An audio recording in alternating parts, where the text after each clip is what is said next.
বাইরে তখন মুষলধারে বৃষ্টি, যে বৃষ্টির দেখা মেলেনি আষাঢ়েও। ঠিক একই সময়ে ভাদ্রের এই মুষলধারার বৃষ্টি বয়ে যাচ্ছে বৈষম্য বিরোধী ছাত্র আন্দোলনের চট্টগ্রামের সমন্বয়ক খান তালাত মাহমুদ রাফির মনে।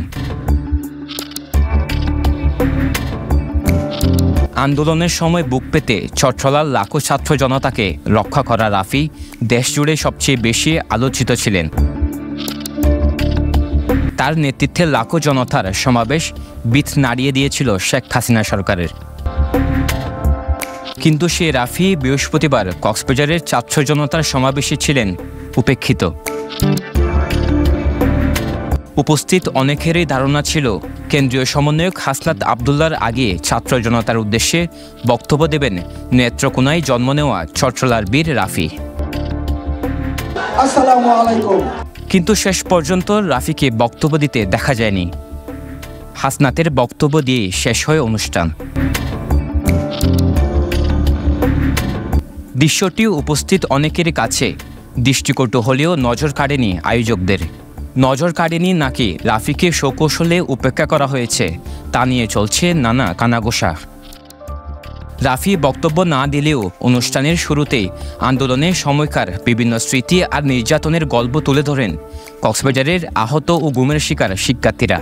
আন্দোলন যখন চলমান তখন আমাকে আঘাত করেন ছাত্রলীগের স্বৈরাচারী খুনি হাসিনার একটি দল এবং বিভিন্ন লাঠি সোটা নিয়ে মারধর করেছে, আমাকে পায়ে আঘাত করেছিল এবং হচ্ছে ঝর্ণাকে পিটে।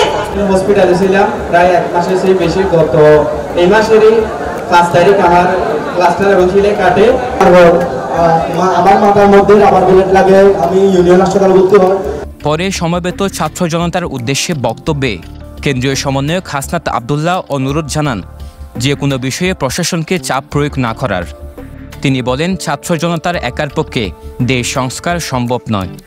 দেশ সংস্কারে প্রশাসন, আইনশৃঙ্খলা বাহিনী, চিকিৎসক সহ সবার সহযোগিতা এবং আন্তরিকতা দরকার।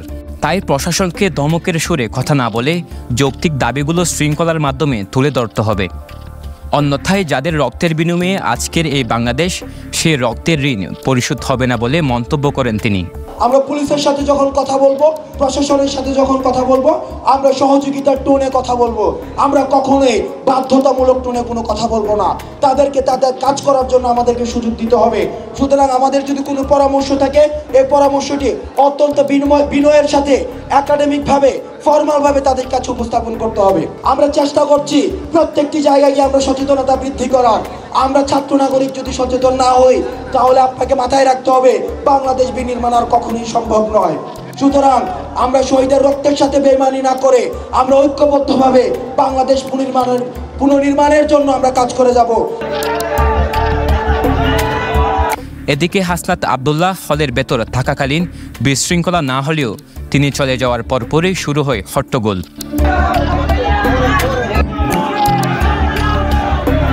কক্সবাজারের আন্দোলনের সম্মুখ সারির নেতা শাহেদকে ধাক্কা দিয়ে মঞ্চ থেকে ফেলে দেয় বিপরীত গ্রুপের লোকজন। তবে শাহেদ বিশৃঙ্খলা এড়াতে তর্কে জড়াননি তাদের সাথে। কক্সবাজারে 5 আগস্টের আগে সবাই কাঁধে কাঁধ মিলিয়ে দাবি আদায়ের আন্দোলন করলেও হাসিনা সরকারের পতনের পর দুভাগে বিভক্ত হয়ে যায় আন্দোলনকারীরা।